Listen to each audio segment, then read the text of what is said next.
Welcome back to the channel. I know it's been a couple months yet again.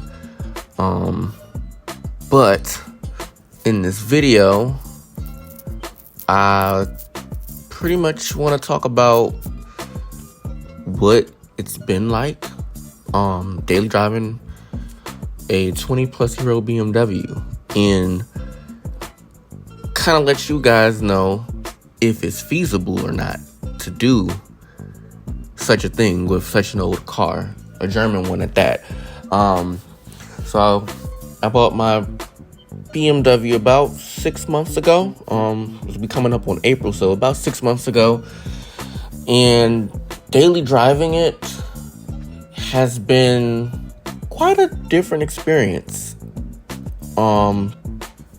Just because of its age, and it's so different from my Acura in terms of just how it rides and the fact that there are certain things that my Acura has that it doesn't have. And it's just a different experience.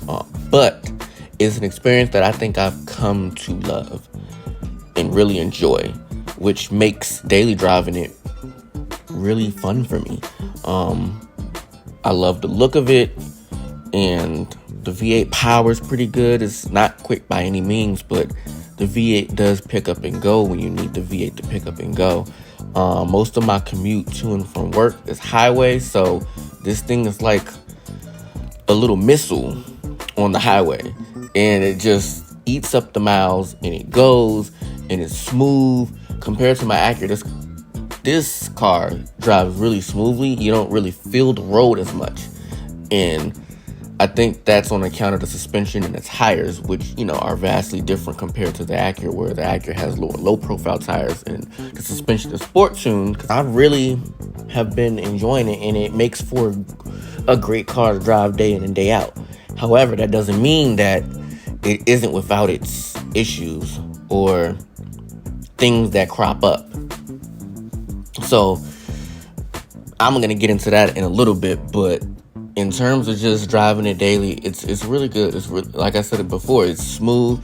In terms of gas mileage, it's pretty ass in the city, but for someone like me who does a lot of highway commuting, this thing is pretty surprisingly good. It's almost like some wizardry going on, where you have this 4.4 liter V8 740i getting like insanely good gas mileage, cruising along the highway at a constant 50 to 60 miles an hour. So, I mean, it's good in that regard. Gas isn't cheap because I think it's a 20-gallon tank. So, going to the gas station is going to run me about $65, $70 for a full tank from E. But it lasts me a long time just based off my own commuting distance and the fact that it's pretty much all highway. So it's a really good car. And anybody who is thinking about getting a car this old, or any BMW from the early 2000s, late 90s, it's not a bad idea if you can, one, do most of the maintenance yourself, and two, of course, you have the budget for it. But it's not as bad as I thought it was. It's pretty sweet.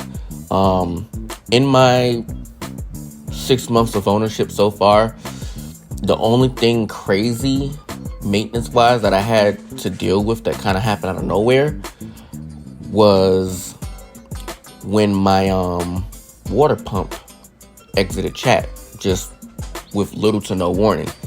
And the next thing I knew was the coolant temperature was getting crazy hot.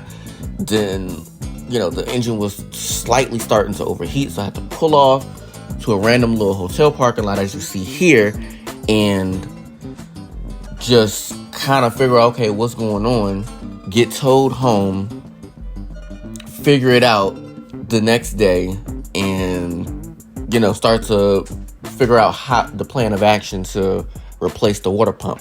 But what I ended up doing was going ahead and replacing most of the cooling system. Just basically went with a cooling system refresh. New expansion tank and cap, some new hoses, new water pump, and the radiator was good, so I didn't have to do anything to that. But the other stuff, I went ahead and just refreshed it and replaced it.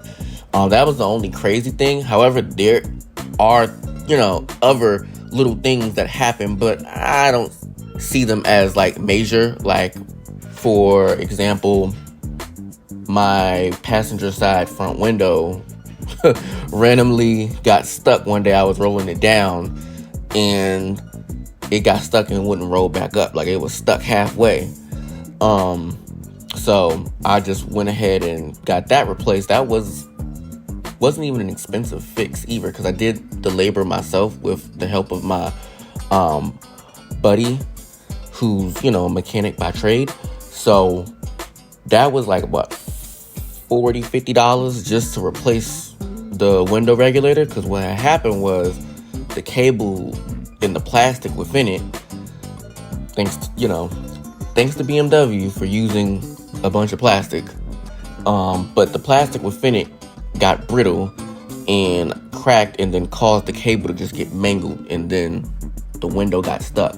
So I had to replace the regulator, but the motor was still good, so all I had to do was swap out the motor into the new regulator, put it in there, get the window reattached to the new regulator, and the window was working as good as new.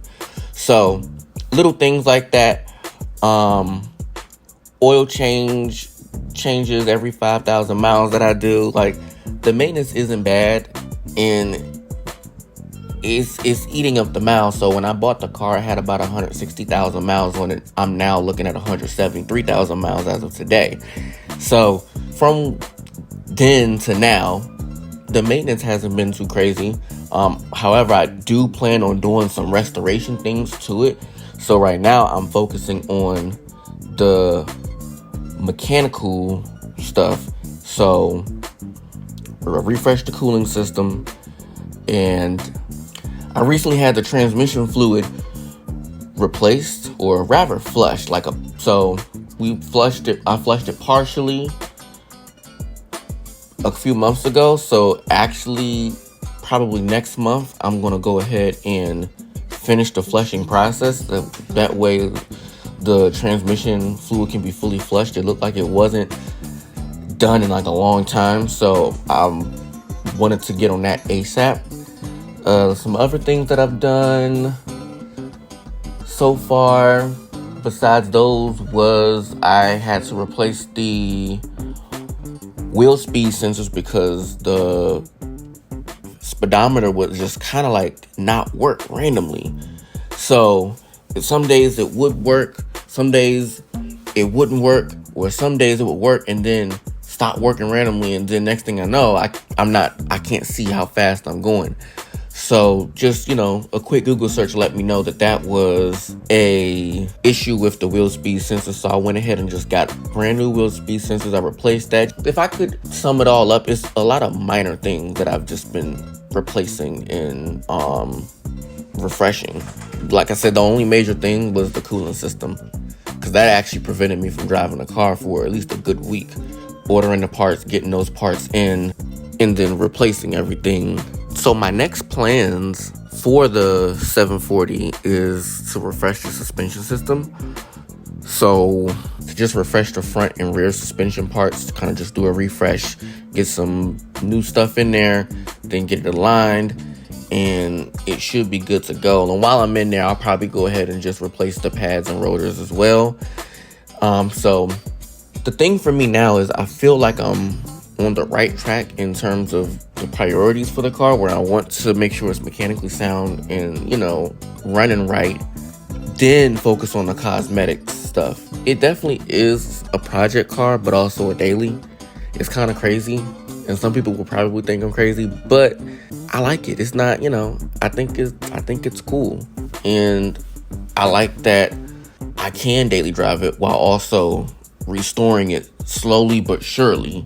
So that's pretty much what it's like to daily drive a 20-plus-year-old 7 Series. It's not bad. So like I said, if you can do the maintenance yourself, or you got a really good friend who can, you know, hook you up on labor, it's kind of like owning a Honda. Now, I'm probably going to get obliterated in the comments for saying that, but it's not as bad. It's the parts on these cars are not expensive. It's the labor that gets you. So that'll be pretty much it for this video. I got another video that I'm looking to put out soon. So stay tuned. Don't forget to like and subscribe. It really helps me out, even though I've been inconsistent, and for that I apologize. Life has been lifing. But I think I will try to explain some of that to you guys in the next video, along with my plans for my Acura. All right, see you guys next time.